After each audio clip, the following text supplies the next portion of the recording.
Monsieur Asselineau, la scène internationale est dominée par la crise à Gaza. Quelle est votre analyse? Eh bien, bonsoir à toutes et à tous. Merci de votre fidélité pour cet entretien d'actualité tous les 15 jours. Le premier sujet est un sujet très grave, un sujet même atroce, qui est effectivement ce que l'on peut appeler la crise à Gaza. C'est plus qu'une crise, c'est un carnage qui a eu lieu les 14 et 15 mai, lorsque un certain nombre des plusieurs milliers de Palestiniens sont allés manifester dans la bande de Gaza, sont allés manifester à l'occasion de deux événements. Le premier, c'est ce que les Palestiniens appellent la Nakba, c'est-à-dire la catastrophe, c'est-à-dire qu'ils veulent commémorer le 70e anniversaire de 1948, lors de la création de l'État d'Israël, lorsqu'ils ont été chassés de leurs terres et qu'ils ont été concentrés dans un certain nombre de territoires, et notamment dans cette fameuse bande de Gaza, qui est une bande qui fait une dizaine ou une quinzaine de kilomètres de large, et tout en longueur, le long de la Méditerranée, coincée entre l'Égypte et Israël, et où il y a une densité de population considérable.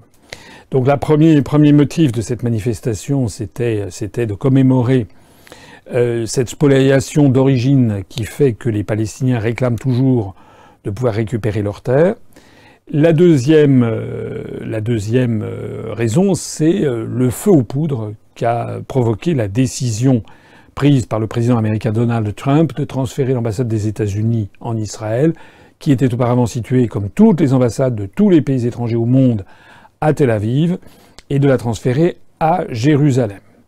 Ce qui est considéré comme un casus belli, comme quelque chose d'absolument inacceptable, non seulement par les Palestiniens, mais par l'ensemble du monde musulman, et au-delà même par quasiment la quasi-totalité des pays du monde, parce que, si nul ne disconvient que historiquement Jérusalem est effectivement la capitale quasiment presque mythique du peuple juif, ça personne n'en disconvient, ce qui avait quand même été convenu, c'est que dans le processus actuel de recherche de la paix au Moyen-Orient, qui repose pour la communauté internationale, à l'ONU, la recherche d'une solution avec deux États, l'État d'Israël et l'État palestinien, la ville de Jérusalem serait à la fois éventuellement la capitale de l'État hébreu, mais aussi, pour la partie Est, la capitale de l'État palestinien. Or, Israël a décidé, il y a un certain nombre d'années maintenant, d'unifier Jérusalem comme étant la capitale éternelle et indivisible de l'État d'Israël, donc agrégeant à l'État d'Israël la partie orientale de Jérusalem. Et deuxièmement, installer une ambassade à Jérusalem dans ces conditions revient à considérer que si un jour il y avait un État palestinien, il ne pourrait pas avoir sa capitale dans la capitale ne pourrait pas être Jérusalem.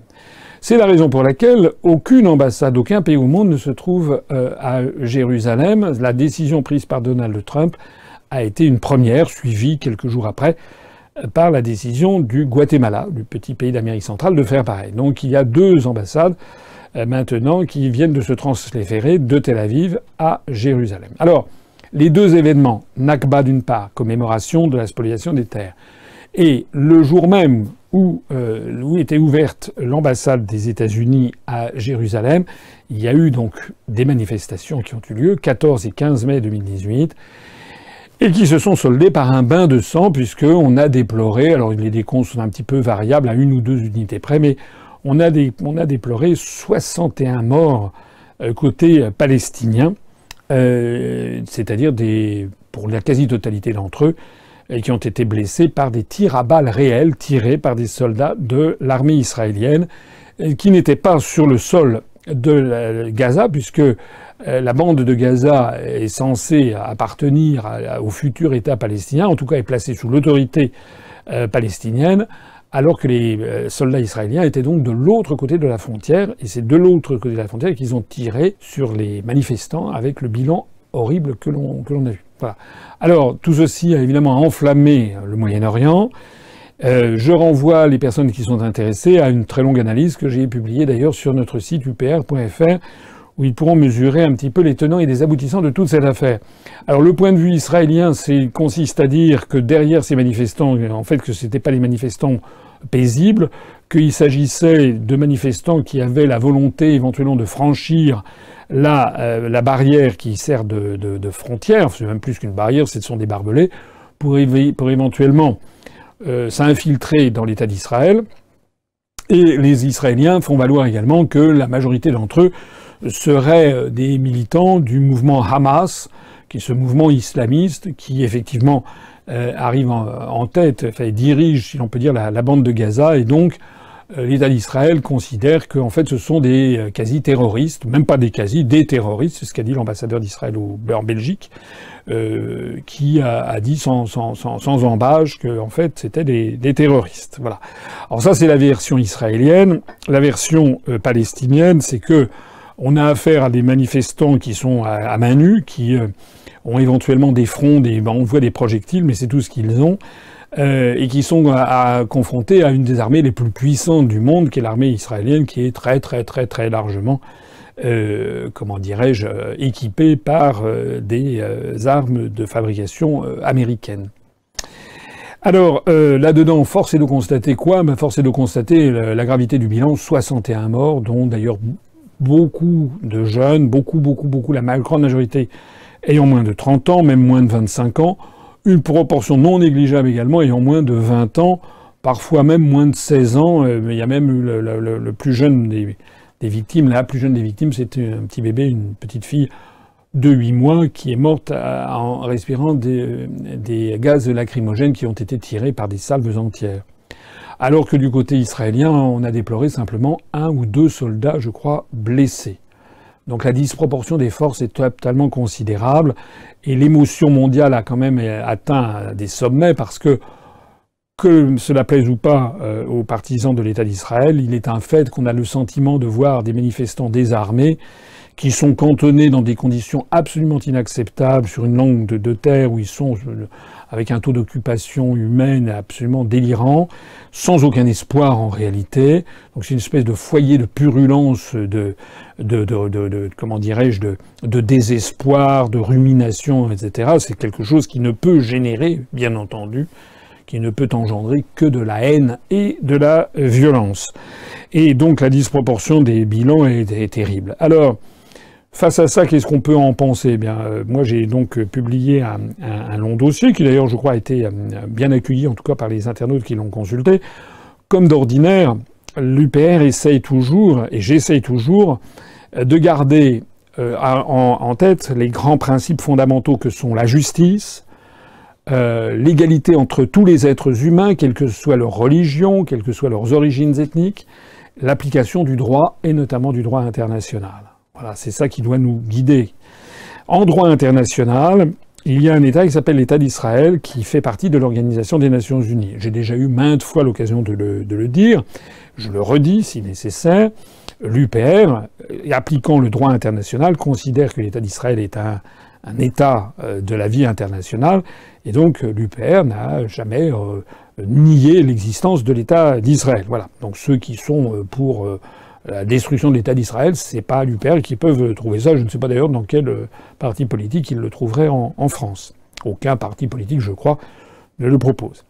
D'un autre côté, ce que nous voulons, c'est que ce que nous disons, c'est d'ailleurs ce que était la position traditionnelle de la France, notamment sous Charles de Gaulle, c'est que l'État d'Israël est un acteur de la vie internationale, un membre des Nations Unies, mais doit en accepter aussi les responsabilités et doit donc appliquer le droit international. Or, malheureusement, l'État d'Israël, depuis maintenant des décennies entières, est devenu l'un des États, sinon l'État du monde, qui applique le moins les résolutions le concernant, bénéficiant pour cela, toujours et pratiquement tout le temps, de la protection des États-Unis d'Amérique, qui, au moment fatidique des votes au Conseil de sécurité, très souvent intervient avec droit de veto pour empêcher que des mesures plus coercitives soient prises à l'encontre de l'État d'Israël pour qu'il respecte le droit. Néanmoins, il y a quand même des résolutions qui ont été adoptées au Conseil de sécurité, la plus célèbre d'entre elles étant la résolution 242 de juin 1968, qui prévoit que l'État d'Israël doit se retirer des territoires occupés. C'est dans la version française. En version anglaise, c'est From Occupied Territories, ce qui laisse une marge de manœuvre et d'interprétation qui a été mûrement médité à l'époque. Le texte français est beaucoup plus précis que le texte anglais.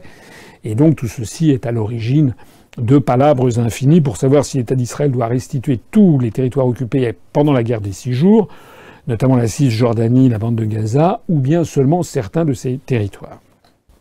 Alors, il n'y a pas que cette résolution, il y a la 338, il y en a des quantités d'autres.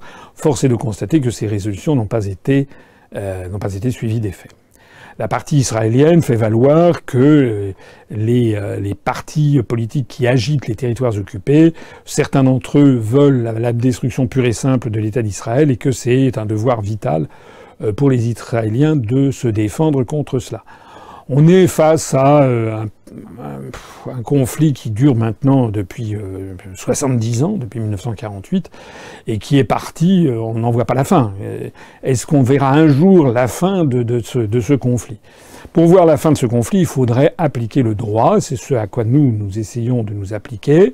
Appliquer le droit, actuellement, la communauté internationale au sens très large du terme, c'est-à-dire tous les États du monde conviennent en grande majorité que la solution à rechercher, c'est une solution, notamment depuis les accords d'Oslo, avec 2 États, l'État israélien et l'État palestinien, c'est ce que je disais tout à l'heure. Il faudrait aller dans cette direction. Et nous, ce que nous proposons à l'UPR, c'est ce que nous avons d'ailleurs dit par un communiqué de presse, ce que j'ai écrit d'ailleurs dans le dossier que j'ai publié, c'est que la France devrait commencer par reconnaître diplomatiquement l'État de Palestine, l'État palestinien.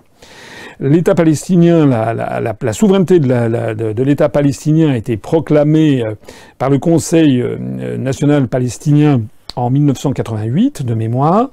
Depuis lors, il y a 137 États dans le monde sur les 193 que compte l'Organisation des Nations Unies qui ont reconnu la Palestine comme un État souverain, diplomatiquement, donc ont ouvert des relations diplomatiques avec une représentation diplomatique auprès de l'État palestinien. Et ça fait donc 71% des États du monde. Et puis 29% des États du monde, c'est-à-dire 193 moins 137, eh bien, donc ça fait à peu près 56 États dans le monde, essentiellement les pays de l'OCDE, c'est-à-dire les États-Unis d'Amérique, les pays, le Canada et un certain nombre de pays d'Europe de l'Ouest, plus le Japon et la Corée, plus un certain nombre d'affidés des États-Unis. Eux n'ont pas encore reconnu l'État palestinien. Alors, moi, je ne vois pas pourquoi il en est ainsi. Dans la mesure où la politique officielle de la France consiste à œuvrer en faveur de 2 États, je ne comprends pas que l'on puisse encore, maintenant ça fait donc depuis 30 ans que cet État palestinien a proclamé son indépendance et sa souveraineté. Je ne comprends pas que la France continue à entretenir une relation diplomatique avec l'État d'Israël et refuse d'en avoir avec l'État palestinien. La France doit reconnaître l'État de Palestine. Je ferai remarquer d'ailleurs qu'au sein même de l'Union européenne, il y a 8 États qui ont reconnu l'État palestinien, qui sont, alors de mémoire, la Suède, le Portugal, la Pologne, la Hongrie, la Bulgarie, la Roumanie. Je dois peut-être en oublier la République tchèque et la Slovaquie. J'en oublie peut-être encore un. Voilà. La Russie, la Chine, l'Inde, la quasi-totalité des pays d'Amérique latine, d'Afrique, du Moyen-Orient et d'Asie reconnaissent l'État palestinien. Donc tant qu'il n'y aura pas ce sentiment d'égalité et de traitement entre les 2 parties, déjà on ne pourra pas avancer beaucoup. La deuxième chose aussi à laquelle je pense, là pour cette affaire en ce moment, je pense que la France, étant membre du Conseil de sécurité des Nations Unies, devrait prendre l'initiative, alors à la fois de soutenir, là, il y a une demande d'enquête internationale qui a été faite, mais qui a été bloquée par les États-Unis, donc la France pourrait soutenir une proposition qui avait été faite par le Koweït au Conseil de sécurité il y a quelques jours. Enfin bon, les commissions des surveillances, tout ça, on sait que ça mène jamais à grand-chose. En revanche, la France pourrait, je pense, demander que l'Organisation des Nations Unies, le Conseil de sécurité, décide de l'envoi de casques bleus, donc des forces des Nations Unies, pour servir de tampon à la frontière entre Israël et Gaza. Alors certains, il y a des gens qui m'ont dit oui, mais en fait c'est pas des frontières unanimement reconnues, bien sûr. Mais les casques bleus ne sont pas forcément placés là où il y a des frontières juridiquement reconnues. Ils sont là pour servir de tampon entre les belligérants. Et je trouve que la France devrait proposer l'envoi de casques bleus pour essayer d'éviter ce massacre et ce bain de sang. On ne peut quand même pas, la conscience universelle, la conscience morale, ne peut pas rester les bras ballants devant un peuple comme le peuple palestinien qui se fait, excusez-moi l'expression triviale, mais canarder comme ça, c'est pas possible. Même si parmi ceux-là, il y a des gens qui appartiennent au mouvement Hamas, c'est pas le fait d'appartenir au mouvement Hamas ne vaut pas condamnation de mort dans le droit israélien ni dans le droit international. Il faut quand même pas exagérer. C'est un scandale que d'agir de cette façon. J'ajoute en plus que s'il s'agit de maintenir des manifestations à l'écart, on a quand même d'autres moyens, heureusement, que de tirer à balles réelles. Je veux dire, si en France, on sait quand même ce que c'est que, pas seulement en France, mais dans tous les pays développés, les bombes lacrymogènes, il en a été fait d'ailleurs grand cas, les canons à eau, comment dirais-je, les compagnies de sécurité, etc. Il y a quand même des quantités, les flashballs pour neutraliser les gens sans les tuer. Tuer les gens, c'est vraiment l'ultima ratio. Ça n'est pas possible, tout simplement. Nous avions d'ailleurs protesté, l'UPR avait été le seul parti politique, lors de la dernière guerre de Gaza où il y avait eu des centaines et même plusieurs milliers de morts. Nous avions été d'ailleurs le seul parti politique à protester, à demander l'adoption de sanctions. Ce qui est choquant dans toute cette affaire, enfin tout est choquant dans cette affaire, mais ce qui est encore plus choquant, c'est qu'elle révèle d'une façon cruelle, limpide, sans aucun cosmétique, sans aucun maquillage, elle révèle le scandaleux deux poids deux mesures que tiennent les pays occidentaux en général et la France en particulier face au Moyen-Orient. Ça n'est pas normal, je l'ai expliqué dans le dossier que nous avons publié, ça n'est pas normal que lorsqu'il y a une attaque chimique présumée à Douma dans la Ghouta, je dis bien présumée, qui aurait fait entre 40 et 100 morts, dont on n'a absolument pas l'identité des personnes qui sont mortes. On ne les a pas vues, il n'y a pas d'identité. Il y a même pire, c'est qu'il y a des rumeurs, c'est même plus que des rumeurs, des vidéos qui circulent, qui ont été diffusées par les Russes, qui montrent que tel garçon qui avait été exhibé par les casques blancs comme ayant été victime d'une attaque chimique, en fait, lui et son père, et c'est bien le même petit garçon qui a 12 ans, je crois, ensuite, devant la télévision, dit en fait tout ça, c'était une action complètement montée. Il y a donc un soupçon sur cette affaire de la Douma qui est arrivée en avril 2018 que c'était en fait ce qu'on appelle une fake news. Il paraît qu'en français on doit dire une infox. Ça a nécessité néanmoins, enfin ça a provoqué plus exactement à Washington, Londres et Paris des protestations extraordinaires. Et pire que ça, Washington, Londres et Paris sont allés envoyer des tirs de missiles sur le gouvernement syrien, violant ainsi au passage le droit international, puisque dans le droit international comme dans le droit interne des États, nul n'a le droit de se faire justice soi-même. Donc, dans un cas, on a une attaque chimique présumée dont on n'a vu aucune des victimes, on n'a pas du tout le recensement précis de l'identité des victimes. Les sources d'information sont des sources univoques venant uniquement des pays anglo-saxons. Le gouvernement de Damas a dénié toute responsabilité et a même nié que l'attaque ait eu lieu. Et néanmoins, les pays occidentaux immédiatement incriminent le régime de Damas et vont balancer des tirs de missiles. Un mois après, on a cette affaire à Gaza, où devant la presse mondiale, il y a 61 morts. On connaît l'identité très précise de 58 des 61 morts. On les a vus, malheureusement. L'armée israélienne elle-même a reconnu sa responsabilité, elle n'a pas nié que ces morts aient eu lieu, et la seule réaction de la communauté européenne, enfin de l'Union européenne et de la France, c'est d'appeler à la retenue. Non, on n'appelle pas à la retenue. Dans des circonstances comme ça, on doit fermement condamner et prendre les mesures adéquates, soit des mesures de sanctions. Après tout, il y a des sanctions qui sont prises dans des cas bien plus anodins.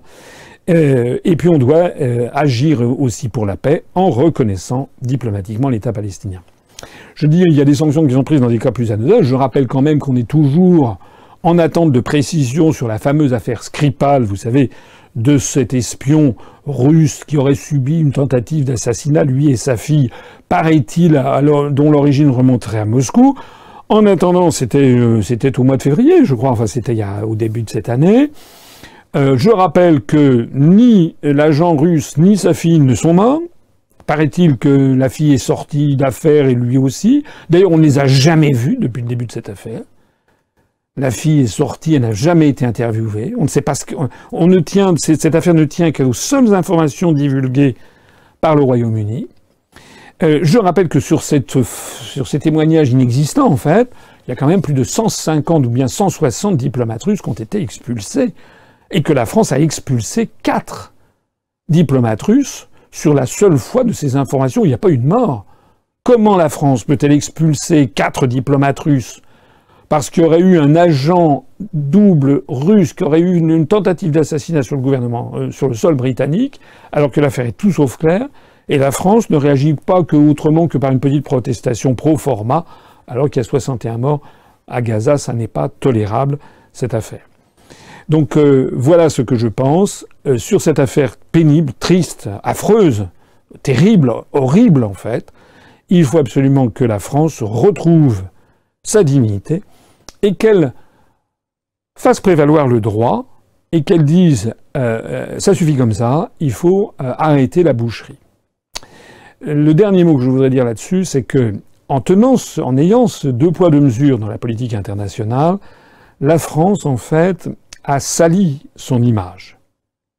La France avait une image au Moyen-Orient et dans l'ensemble du monde en développement, une image tout à fait remarquable dans les années 60 sous De Gaulle, notamment après la guerre des 6 jours, lorsque Charles de Gaulle avait proclamé un embargo, notamment des armes vis-à-vis de l'État d'Israël, pour empêcher, justement, pour obliger l'État d'Israël à restituer les territoires qui avaient été occupés après 1967.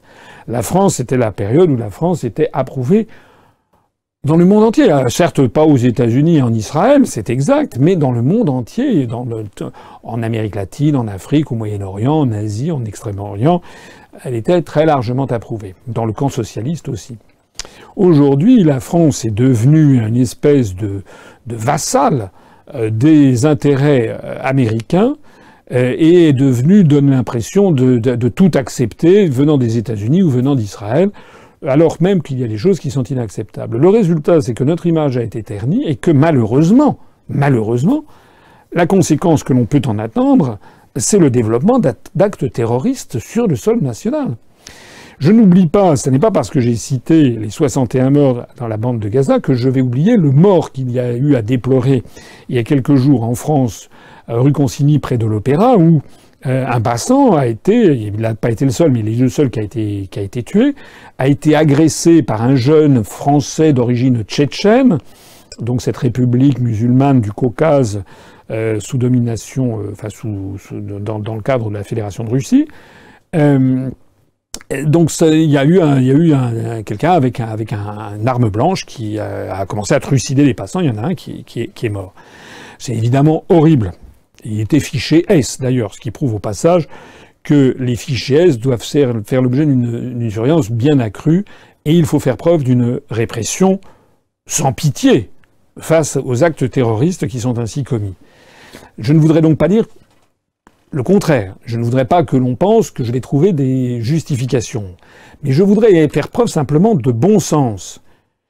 Quand un peuple, ou quand des peuples au Moyen-Orient ont le sentiment d'être dans une situation d'une injustice totale, où ils sont constamment brimés, battus, voire assassinés, et qu'ils ont le sentiment que jamais personne ne leur viendra en aide réellement, eh bien, assez naturellement se développent des actes de résistance qui sont facilement qualifiés de terroristes. Voilà, c'est exactement ce qui s'était passé, je suis désolé de le rappeler, dans la France de 1940-44, lorsque la France était sous la botte hitlérienne, il y avait des résistants qui commettaient des actes. Ils s'attaquaient à des soldats allemands ou à des miliciens français qui travaillaient avec les Allemands, et puis ils les assassinaient sans autre forme de procès. Ils faisaient sauter des ponts, etc. Et c'était les nazis les qualifiaient de terroristes. Alors, il faut évidemment lutter contre tout acte de terrorisme, parce que c'est affreux que des personnes en France qui sont totalement innocentes de quoi que ce soit, d'un seul coup se retrouvent en train de perdre la vie, ou si pas perdre la vie, être blessés, avoir des séquelles à vie pour avoir été mêlés à un attentat. Mais il faut bien comprendre que la politique suivie par Macron, comme d'ailleurs suivie par ses prédécesseurs, qui consiste à bafouer le droit international, à avoir le 2 poids 2 mesures et à donner le sentiment aux peuples, notamment aux peuples arabes du Moyen-Orient, que jamais ils n'auront accès à une justice digne de ce nom et au droit international, ça ne peut qu'encourager les actes terroristes. A fortiori, si par ailleurs la France entretient d'excellentes relations avec les dirigeants de certains États du Golfe qui financent discrètement les actions terroristes de l'État islamique qui a notamment revendiqué l'attentat de l'Opéra d'il y a quelques jours à Paris. Donc si l'on veut lutter vraiment contre le terrorisme, il faut effectivement prendre des mesures adéquates en matière, notamment sur la surveillance des fichiers S, sur la surveillance des allées et venues des jeunes qui vont dans des pays du style la Tchétchénie, l'Afghanistan, la Syrie, l'Irak, etc. Ça, c'est ce qui est fait, mais il faut prendre aussi des mesures éventuellement d'éloignement et des mesures aussi, lorsque la sanction tombe, elle doit être appliquée dans toute sa rigueur. Mais il faut aussi tenir compte de l'environnement international.